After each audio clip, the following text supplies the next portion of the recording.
Hoje eu quero conversar com vocês sobre um aspecto da vida religiosa que considero muito importante e fundamental. Eu quero lhe convidar a abrir sua Bíblia, por gentileza, no Evangelho de Lucas, no capítulo 9.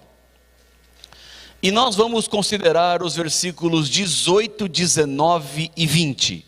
São 3 versos onde encontramos um diálogo entre Jesus e os seus discípulos, e ocorre aqui uma confissão de Pedro, e Jesus aprova a confissão de Pedro, e é desta confissão que eu quero tirar algumas lições para a nossa vida, alguns pensamentos que vai nos ajudar em nossa caminhada espiritual.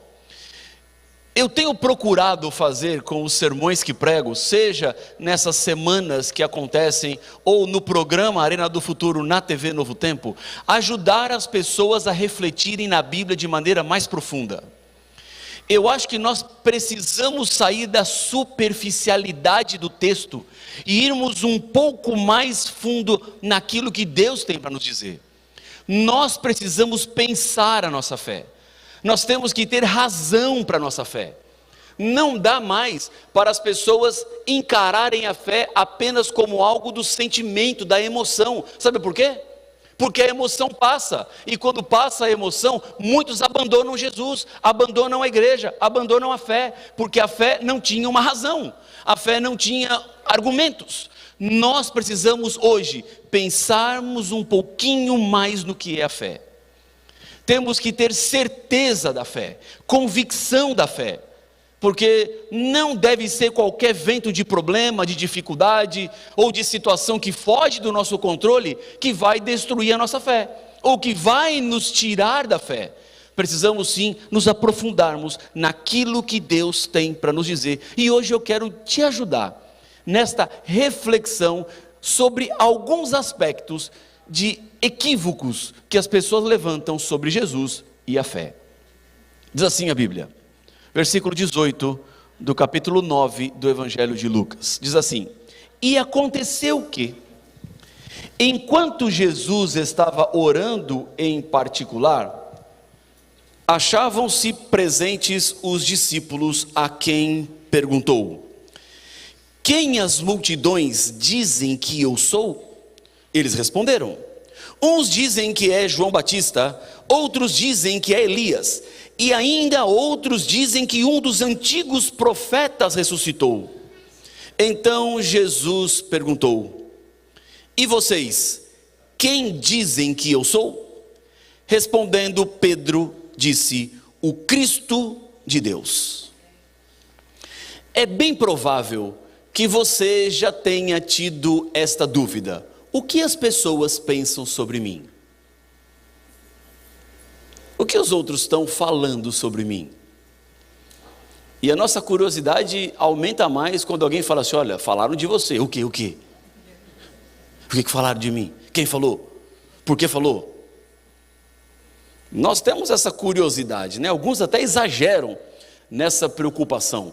E nesses tempos de redes sociais, está todo mundo falando de todo mundo. E falando, às vezes, coisas boas, e falando, às vezes, coisas negativas. Você já escreveu o seu nome no Google? Para ver o que aparece? Alguns já fizeram esse exercício, né? Coloca seu nome completo lá e vê o que surge. O que é que falam de você por aí? Ou onde é que o seu nome aparece por aí? Bom, perguntar o que as pessoas falam sobre você pode parecer um pouco presunçoso, você não acha? Porque Jesus, ele se aproxima dos discípulos e fala assim: o que as pessoas estão falando sobre mim? E quando alguém pergunta isso para você, que tipo de resposta você dá?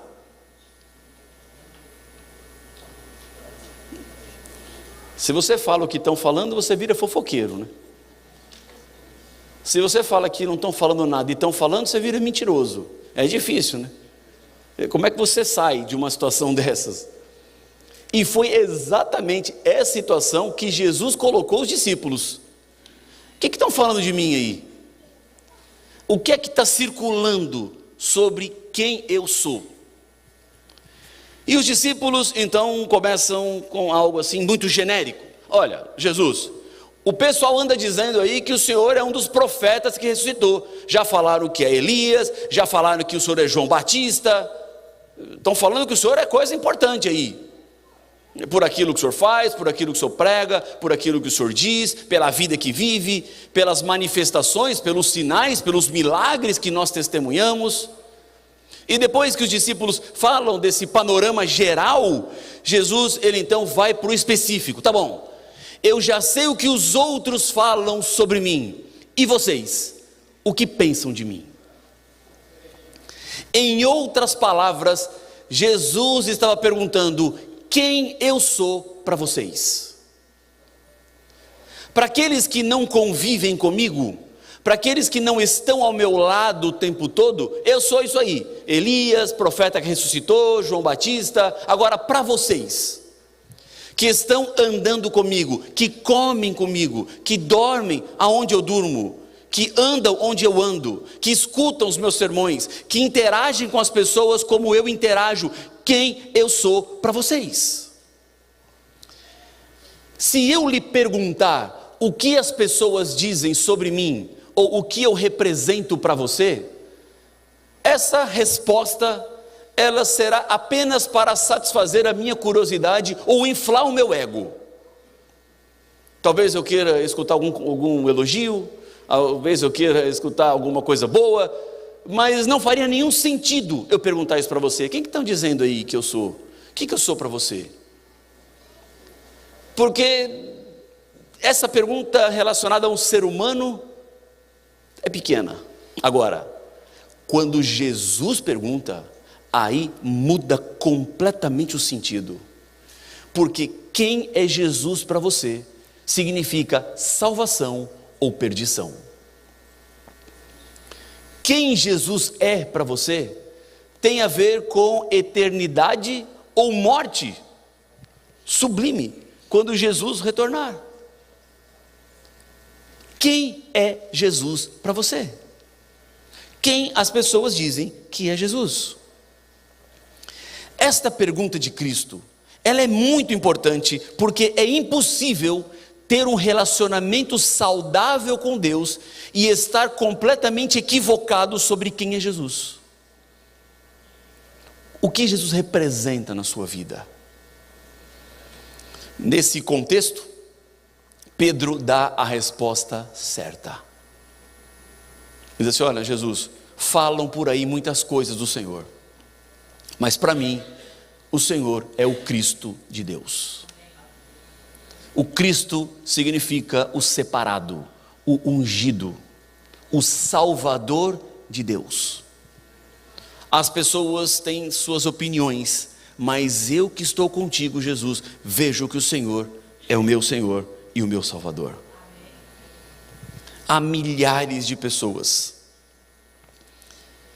que infelizmente acreditam estar seguindo Jesus, mas não estão. Ainda que o nome do Deus seja Jesus, mas não tem nada a ver com o Jesus da Bíblia. Porque para muitas pessoas que os discípulos escutaram, Jesus era quem ele não era. Porque Jesus não era um antigo profeta que ressuscitou, Jesus não era João Batista e Jesus também não era Elias. Jesus era o Cristo de Deus, a resposta que Pedro deu. Mas outras pessoas acreditavam que Jesus era algo que ele não era. E sabe que o mesmo pode acontecer nos nossos dias. Pessoas que acreditam algo ou em um Jesus que não existe, um Jesus que não é. É um Jesus forjado ou um Jesus criado e que existe apenas na cabeça daquela pessoa que idealizou esse Cristo. Nós estamos transgredindo o primeiro mandamento muito mais do que a gente acha. Qual é o primeiro mandamento da lei de Deus? Lembra? Qual é o primeiro mandamento? Não terás outros deuses diante de mim. Certo? Êxodo 23. A gente pode pensar que este mandamento, não terás outros deuses diante de mim, estava muito relacionado com o povo de Israel, na época que Jesus deu os 10 mandamentos, porque era um povo pagão, era um povo idólatra, era um povo que estava lá no Egito, acostumado a adorar Deus, eles adoravam bezerro de ouro, eles adoravam poste, eles adoravam estátua, adoravam qualquer coisa, eles criavam imagens de madeira, de ouro, de prata, e falavam, essa imagem aqui é meu Deus, e agora se submetiam a essa imagem, porque eles vieram desse contexto, dessa ideia de muitos deuses, de um período de escravidão de 400 anos. Então, era normal para eles virem com essa cultura de adoração de falsos deuses. Então, quando Deus fala assim, olha, não tenham outros deuses diante de mim, Deus estava falando para aquele contexto de um povo idólatra que adorava muita coisa. E Deus diz assim, não é muita coisa para adorar, é só eu. E achamos que o mandamento ficou lá para o povo de Israel, mas não. O mandamento, ele é muito atual, porque existem muitas pessoas que estão criando um Deus, adorando esse Deus e achando que esse Deus é o Deus da Bíblia. Nós condenamos o povo de Israel porque Moisés estava lá em cima, no Monte Sinai, recebendo os 10 mandamentos das mãos do Pai, e ele começou a demorar, e o povo que estava lá embaixo falou assim, Moisés foi e não vai voltar mais. Moisés nos tirou do Egito, nos trouxe para esse deserto, subiu na montanha e não desce mais. Já está 40 dias lá em cima. Moisés deve estar morto. Ou Moisés vai nos abandonar. E agora o que vai ser de nós? Precisamos de um outro Deus, e não o Deus do Moisés. E aí o povo juntou ouro, fizeram um bezerro e começaram a adorar o bezerro. E Deus tem que falar, não façam imagens de esculturas, não terás outros deuses diante de mim, porque esse povo era um povo que estava acostumado no erro. Mas nós podemos não fazer bezerro de ouro, podemos não criar símbolos para Deus, mas nós idealizamos um Deus no coração que nos leva a quebrar o primeiro mandamento. Existe um Deus que muitas pessoas criaram e que esse Deus só está vivo dentro delas. Mas quando você olha para a Bíblia, não tem nada a ver com o Deus da Bíblia. Então, o que ocorre é uma quebra do primeiro mandamento. Nós nos enganamos. Nós criamos um Deus para nós, ou criamos um Jesus para nós, e nós achamos que esse Jesus tem que agir do jeito que nós criamos, que nós idealizamos. É como se a gente tivesse feito um fantoche. Lembra daqueles fantoches que você coloca a mão no bonequinho e faz a boquinha mexer, a cabecinha vai para um lado, vai para o outro? Nós queremos um Deus fantoche, que a gente coloca a mão dentro desse Deus e diz para ele exatamente o que ele tem que fazer, o que ele tem que falar, como ele tem que agir, quando ele tem que fazer milagre, quando ele não tem que fazer milagre, o que ele tem que abençoar, quando não tem que abençoar. E nós no final queremos assumir o lugar de Deus, porque o Deus que nós criamos é um Deus à nossa imagem e semelhança. E aqui está o grande equívoco. Quando eu crio um Deus que não é o Deus da Bíblia, quando eu formato um Deus na minha cabeça que não tem nada a ver com o Deus da Bíblia, o resultado disso é decepção e frustração. Há muitas pessoas que se aproximam da igreja e passam, por exemplo, pela experiência do batismo. Nascem de novo. Mas nem todos permanecem. Não é a verdade? Tem pessoas que nasceram, foram batizadas e que não ficaram na igreja, que saíram da igreja. Muitas dessas pessoas que abandonam a igreja, abandonam porque se sentem frustradas ou decepcionadas com um Deus que elas criaram, com o Jesus que elas idealizaram. Só que na vida espiritual, nós descobrimos que não é o Jesus que eu imagino, não é o Jesus que eu determino, mas é o Jesus que é. Ele não age de acordo com as minhas vontades, os meus desejos e as minhas ordens. Deus está muito acima disso. Agora, quando eu crio um Deus para mim, eu estou respondendo de maneira equivocada. Quem é Jesus para você? Se Jesus aparecesse aqui hoje e viesse aqui no púlpito e pegasse o microfone e falasse assim: quem as pessoas dizem que eu sou por aí? Eu entendo que nós poderíamos dizer algumas coisas para Jesus.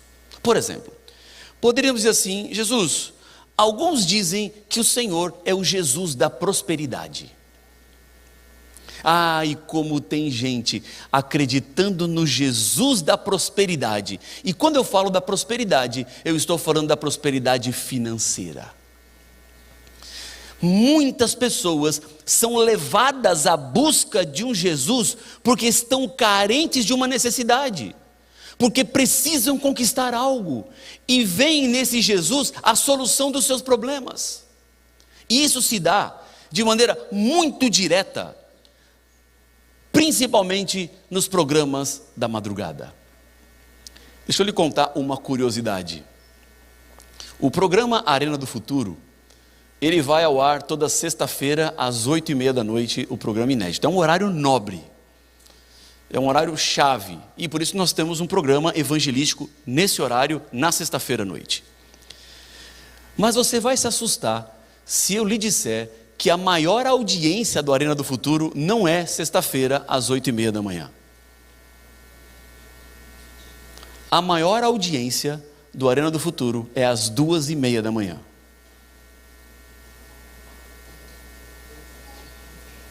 Ainda que tem muita gente vendo 8h30, mas quando ele vai ao ar 2h30 da manhã, o pico de audiência sobe. E por quê? 2h30 da manhã. Dias de semana. Porque é o horário que muitas pessoas angustiadas ligam a televisão, desesperadas, porque estão cansadas de ficar de um lado para o outro, rolando na cama. Vão atrás de alguma coisa para dar paz, alguma coisa para ajudar a voltar a dormir. E é nessa hora que as pregações acabam atingindo o seu ápice. As pessoas estão lá, elas precisam. A maioria das decisões que ocorrem são na madrugada. O Arena do Futuro vai todos os dias de madrugada, de segunda a segunda. É 2h30, 3, 3h30. Vai variando nos dias o horário da madrugada. Enquanto a maioria de nós aqui está dormindo, tem pessoas desesperadas que estão procurando paz. E se você parar para pensar, é nessa mesma hora da madrugada que estão as pregações ensinando sobre o Jesus da prosperidade. E as histórias assim: é o garçom que virou dono da churrascaria, é o mecânico que virou dono da concessionária, é a costureira que virou dona do ateliê, é a mulher que lutava com muita dificuldade e agora tem uma empresa. Aí as pessoas começam a ouvir essa história e toda essa prosperidade é atribuída a Jesus. Olha, eu vim para cá e Jesus me deu essa prosperidade.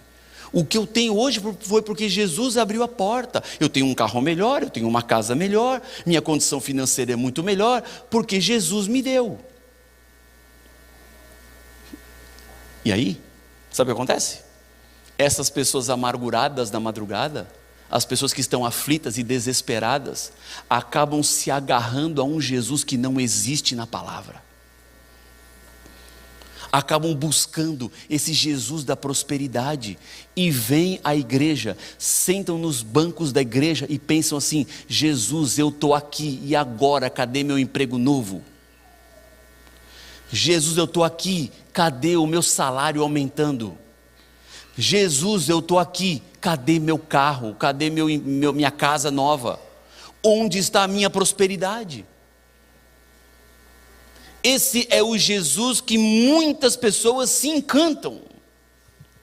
Só que eu preciso lhe dizer, de todo o meu coração e com todo o amor do mundo, Jesus pode dar prosperidade sim, financeira, como também pode não dar prosperidade financeira. Quem falou que Ele vai te dar dinheiro? Quem falou que negócio com Deus é barganha? Eu venho, agora Ele me dá. Eu vou e agora eu recebo em troca. Que negociação é essa que estabelecemos com Deus? Quando as pessoas vêm à igreja interessadas no dinheiro, na prosperidade, a relação estabelecida com o Senhor é uma relação interesseira. Ele não está aqui na igreja por causa de Jesus, ele não está na igreja por causa de Deus, ele não está na igreja por aquilo que Cristo fez na cruz, ele está na igreja por causa dele, por egoísmo, por interesse próprio, por aquilo que ele quer ganhar, por aquilo que ele quer ter. E essa é uma visão equivocada. Se Jesus pergunta, quem eu sou para você? Não, o Senhor é o meu Jesus da prosperidade, é o meu Jesus que vai me dar dinheiro, é o meu Jesus que vai me fazer ter tudo nesse mundo. Equivocado, resposta errada. É como dizer, o Senhor é João Batista, o Senhor é o Elias, o Senhor é um profeta que ressuscitou. É a mesma coisa dizer, o Senhor é o Jesus que vai me dar a minha prosperidade. É o Jesus que vai dar a minha independência financeira, que vai me colocar sobre o topo. As pessoas vêm para Jesus por causa própria, e não é por causa própria que nós devemos vir a Jesus, mas é pelo entendimento daquilo que Ele é, daquilo que Ele fez. Essa teologia da prosperidade não combina com a teologia da fidelidade, que é essa que Deus espera de todos nós. É ser fiel a Deus, como no casamento, na saúde e na prosperidade, na adversidade ou e na doença. Nós sempre permanecemos com Jesus. Não apenas quando as situações são favoráveis, ou quando as situações são de acordo com aquilo que nós gostaríamos que fosse, aí eu sigo Jesus, mas é estar com Jesus o tempo todo. Eu já escutei pessoas dizerem assim para mim, pastor, eu estou decepcionado com Jesus. Talvez você já até tenha dito isso. Eu estou decepcionado com Deus. Bom, vamos fazer um exercício aqui. Deus é perfeito ou é imperfeito? Perfeito ou imperfeito? Está claro? O ser humano é perfeito ou imperfeito? Ninguém tem dúvidas disso, né? Nós estamos todo mundo certo aqui. Deus é perfeito e nós, seres humanos, somos imperfeitos. Ninguém tem dúvida disso? Estamos de acordo?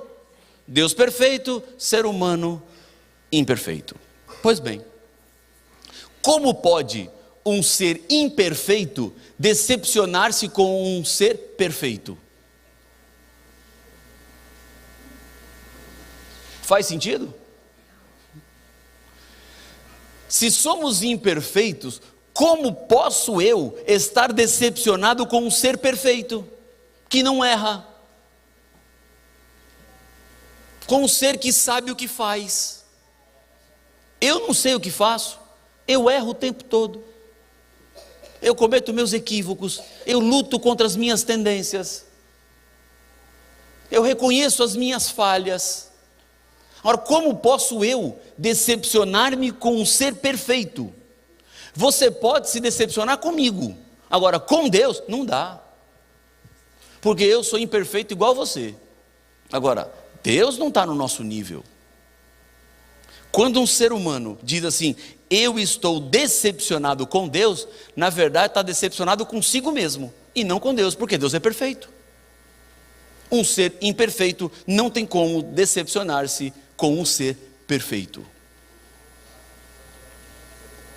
Deus nunca muda.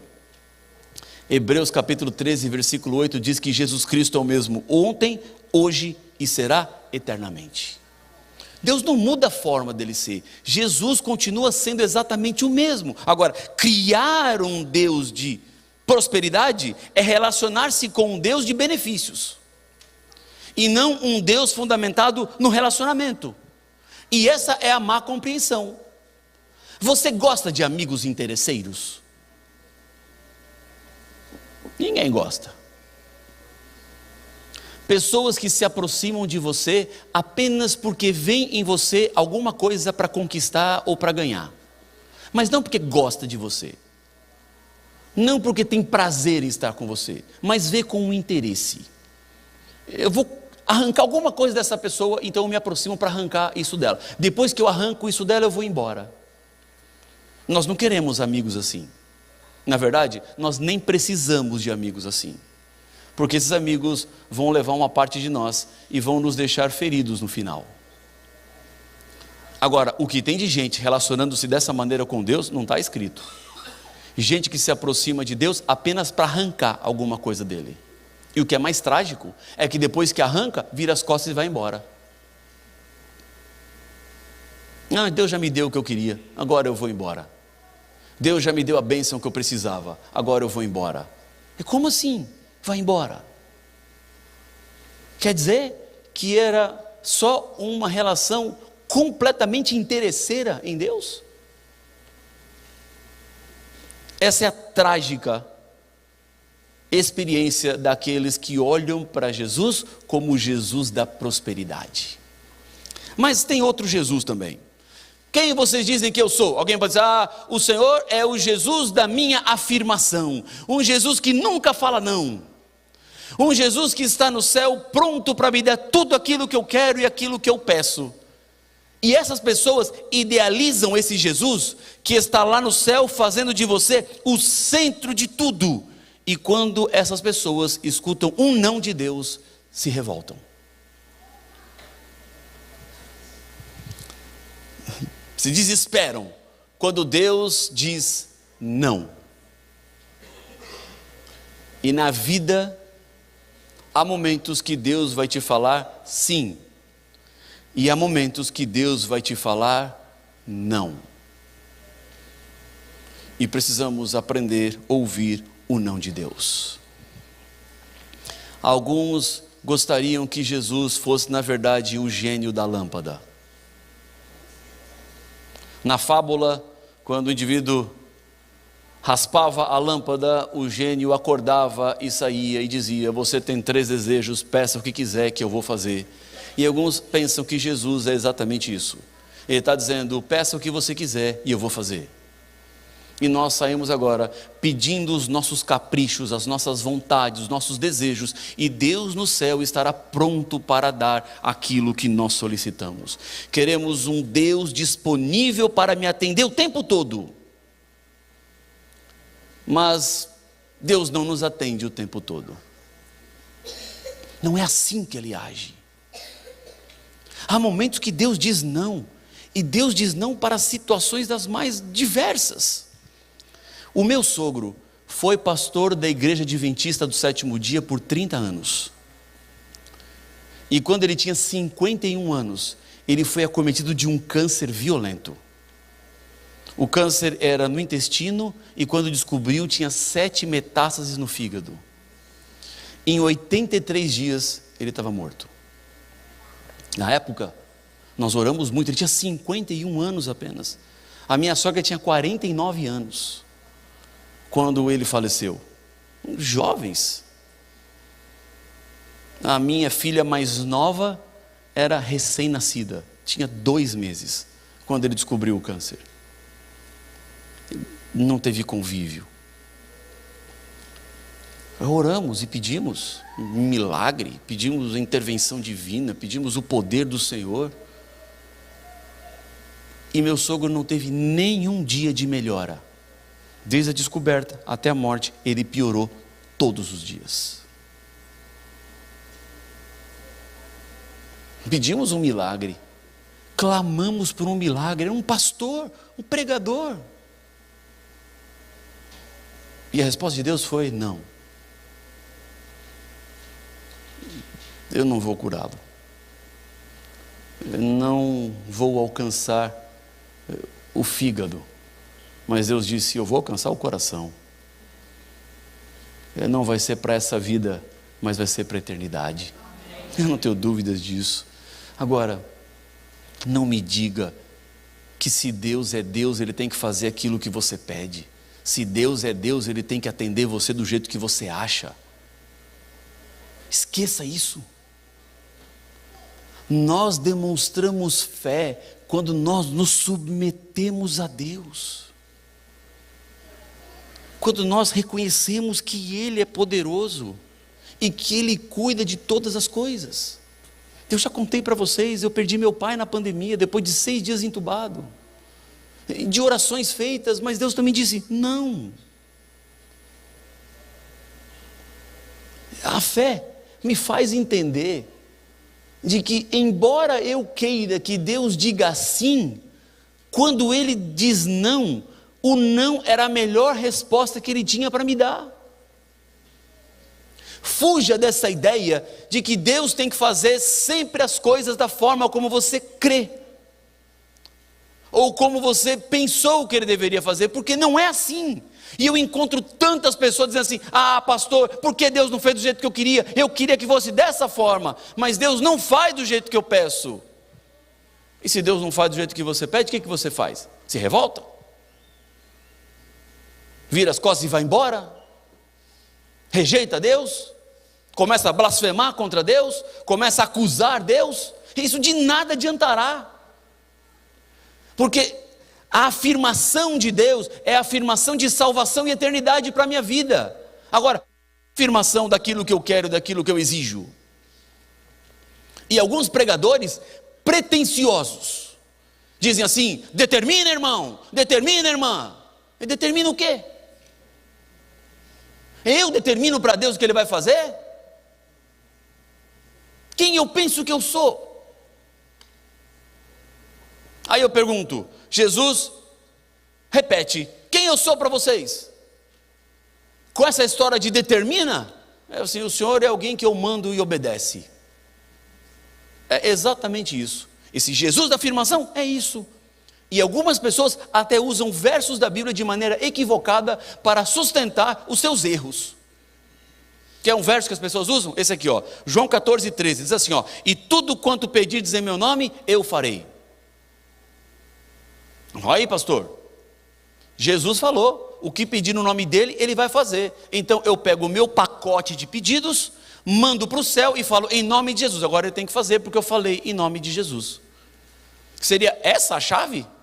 Então joga em nome de Jesus, agora Ele tem que fazer. É isso que o texto está dizendo? Senhor, eu quero uma casa nova, em nome de Jesus. Então vai ter que vir a casa nova agora, porque eu joguei em nome de Jesus. Se eu não falasse em nome de Jesus, não tinha. Agora eu falei em nome de Jesus, Deus vai ter que fazer. É isso? Se nós pararmos o texto na metade, você pode interpretar dessa maneira equivocada. Mas olha o que diz o texto bíblico. Tudo quanto pedirdes em meu nome, eu farei, para que o Pai seja glorificado no Filho. O que Jesus vai fazer é para a honra e para a glória do Pai e do Filho, não é para a sua honra e para a sua glória. Esse é o equívoco. Quando eu encaro Jesus da afirmação, eu encaro que é a minha glória, que é a minha honra, e não é a sua honra, e não é a sua glória, é a glória do Filho, é a glória do Pai. E se não salvar uma pessoa é para a glória do Filho, Deus não vai salvar de um acidente, Deus não vai livrar de uma tragédia. Deus vai dizer não para a sua oração. Senhor, cura? Não, não vou curar. E por que não? Porque para a honra e glória do Pai e do Filho é que Ele morra. Ai, pastor, mas é muito pesado isso. É pesado, não estou falando que é leve não. Porque se Deus não cura para essa vida, repito, Ele cura para a eternidade.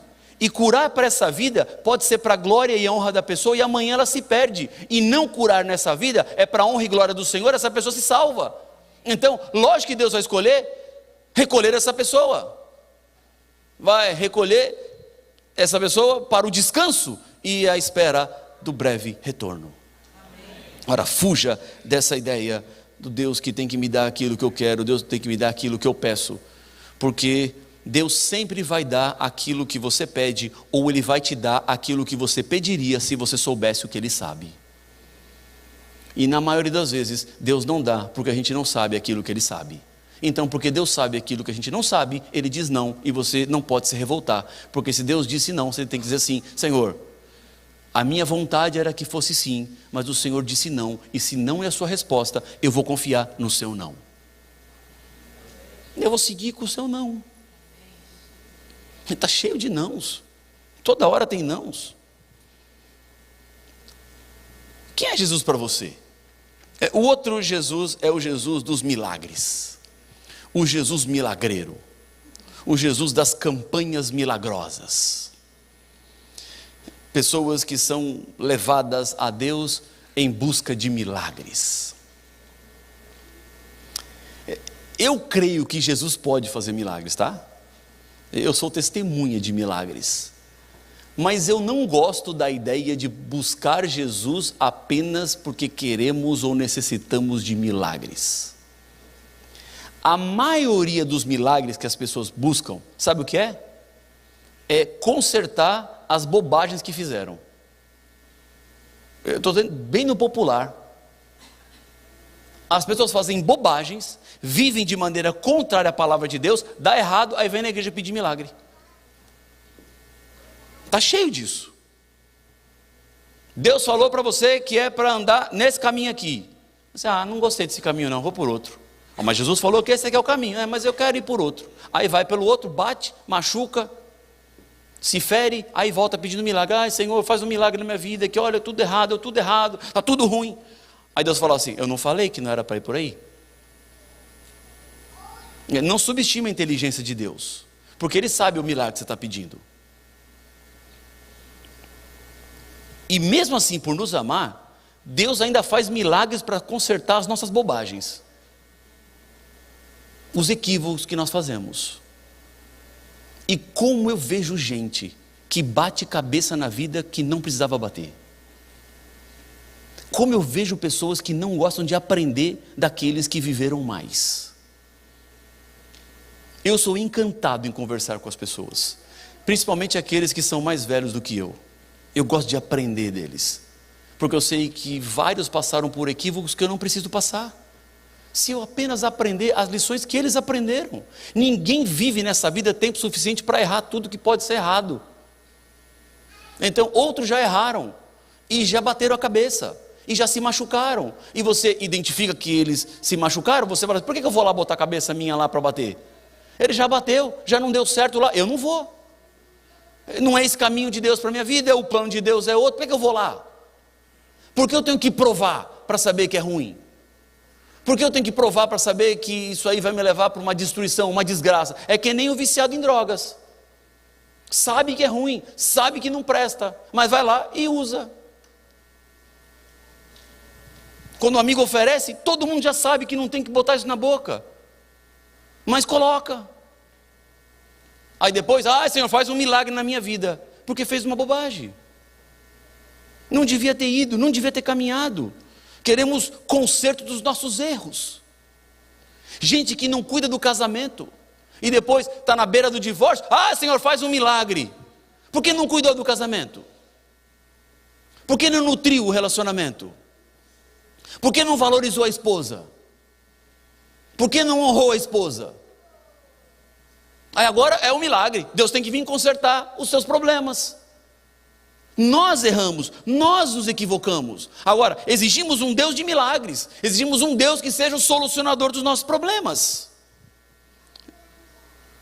Quando eu olho na Bíblia, eu descubro que Jesus tinha sempre um propósito por trás de cada milagre. Nenhum milagre de Jesus foi feito apenas pelo milagre. Nenhum. Um dos milagres que Jesus fez, o primeiro, foi transformar água em vinho numa festa de casamento. Assim, pastor, qual é o propósito desse primeiro milagre? Glutonaria? Vamos na festa aqui, acabou o vinho, Jesus resolve aí, não tem mais bebida para o povo. Aí Jesus fala assim, enche a talha de água aí, vou dar bebida para todo mundo, vamos lá, vamos nos refestelar. Era isso? Foi para isso que ele fez o primeiro milagre, transformar água em vinho nas bodas de Caná? Pode parecer difícil, né? O que Jesus tinha com esse milagre, né? E o primeiro, né? Primeiro. O que é que estava por trás do milagre? Sempre tem uma lição por trás. Na época de Jesus, os casamentos, eles eram festas muito longas. Diferentemente dos nossos dias, que as festas têm que ser muito curtas.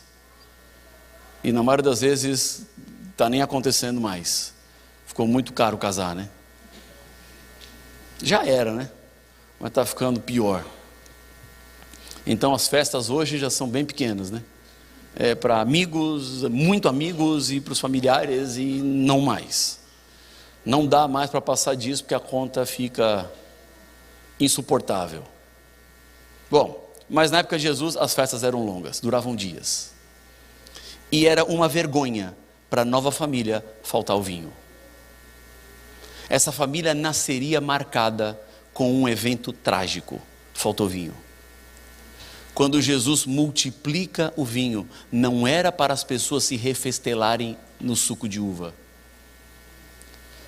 Jesus multiplica o vinho dizendo que para ele família era importante. Ele estava dizendo que o laço matrimonial era importante. Aquele casamento poderia terminar porque não tinha vinho. Então Jesus estava dizendo: a preservação da família é importante, então multiplica o vinho. Sempre há um objetivo, sempre há uma lição por detrás. Agora, não crie um Deus que sempre fará milagres.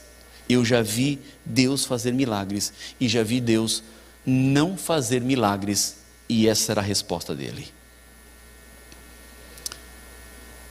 O outro Jesus que pode surgir. Quem é Jesus para você? É o Jesus da proteção total. O Jesus que não vai deixar que nada de mal aconteça na minha vida. O Jesus que vai me proteger de todos os problemas. Eu tenho que te dizer uma coisa, para você não se decepcionar. Quem ora de manhã e sai de casa, também bate o carro. Eu tenho que te dizer isso, eu não posso falar o contrário.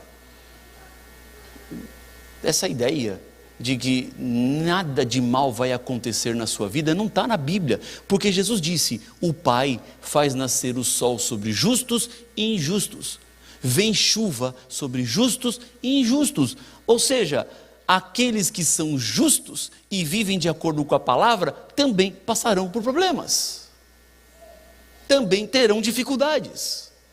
Jesus não prometeu que no mundo não teríamos aflições.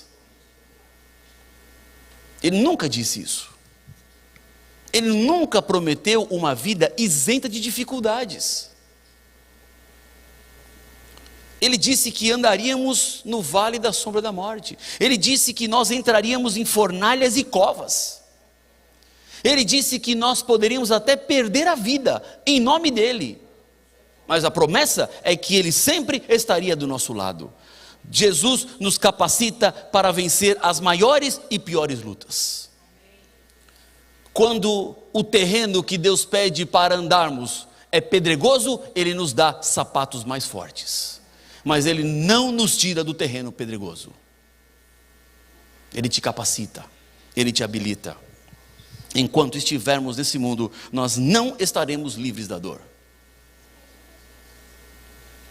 Quem é Jesus para você? Outros poderiam dizer: Jesus é o Jesus da festa, da alegria, da superação, um Deus para perdoar todos os meus pecados, o Deus que faz da minha vida um parque de diversões. Engano. Nós estamos em meio a uma guerra, e não é parque de diversões. Nós estamos no meio de uma luta entre o bem e o mal. Eu gosto de pensar que eu estou num octógono do UFC. Embora eu não goste de assistir luta do UFC. Mas a luta do UFC representa bem o que está acontecendo com a gente. Você está dentro de um octógono e do outro lado está o diabo. E ele está golpeando você o tempo todo. Ele está batendo em você o tempo todo. Então a vida não é parque de diversões, a vida é guerra. A vida é luta. Ninguém está aqui a passeio. Nós estamos aqui dentro do conflito entre o bem e o mal. Portanto, é preciso lutar. É uma batalha permanente. Eu não apenas luto contra um diabo nesse octógono, como eu luto contra eu mesmo.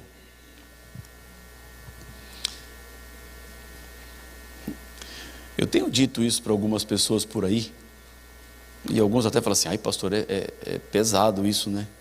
Mas eu vou dizer para vocês de novo: eu tenho mais medo de mim mesmo do que do diabo.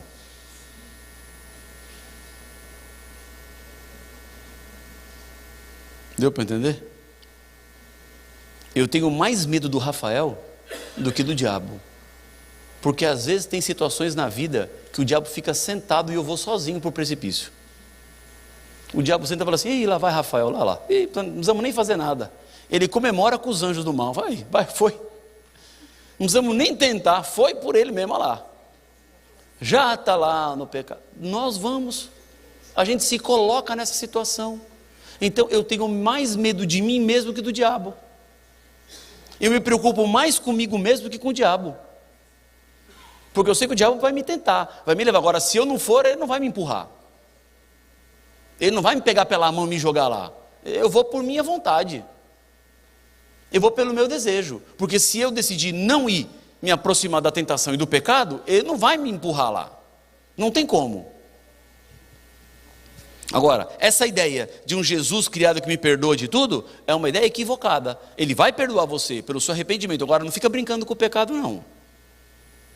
Não fique negociando com as tentações, porque a luta é sangrenta.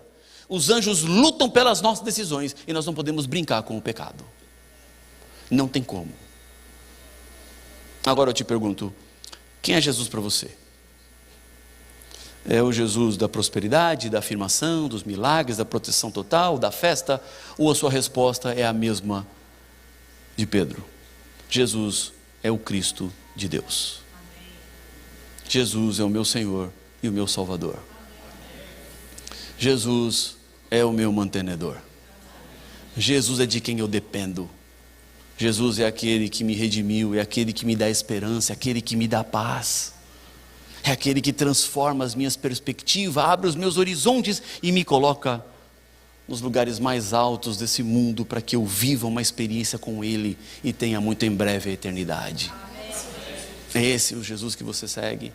É esse o Cristo que você quer seguir? É essa a resposta que você daria para Jesus? Quem eu sou para você? Não responda: o Senhor é minha prosperidade, o Senhor é minha afirmação, o Senhor é o meu milagre, o Senhor é minha proteção total, o Senhor é a minha festa. Mas responda: o Senhor é o meu Salvador, em quem eu me rendo, a quem eu me submeto, a quem eu quero viver conectado, porque o Jesus verdadeiro é o Jesus que salta das palavras da Bíblia e se coloca do seu lado. É aquele que te chama, é aquele que está dizendo: liberte-se dessas ideias equivocadas, não faça outros deuses diante de mim, me siga como eu sou, me siga como quem eu sou, e você terá uma experiência maravilhosa com Deus. Abandone os equívocos dessas pregações falsas e equivocadas que estão rodando por aí, e se agarre na essência verdadeira da palavra do Senhor.